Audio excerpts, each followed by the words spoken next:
बाबासाहेब आंबेडकरांच्या संविधानामुळे आज महिला सक्षम झालेली आहे। बाबासाहेबांना बेईमान होऊन चालणार नाही। सर्व महिलांनी बाबासाहेब आंबेडकरांसाठी टाळ्या वाजवा।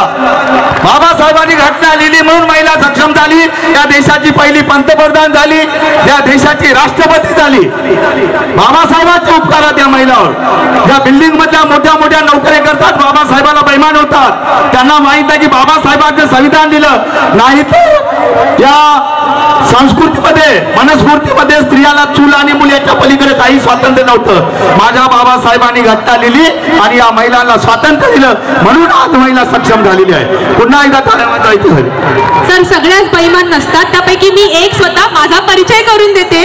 मी दीपाली पवार घरडे, मी स्वतः कम्प्युटर इंजिनियर आहे प्लस MBA IT आहे आणि मी हे म्हणत आहे की मी आज जे कोणी आहे ते बाबासाहेबांच्या विचारांमुळे।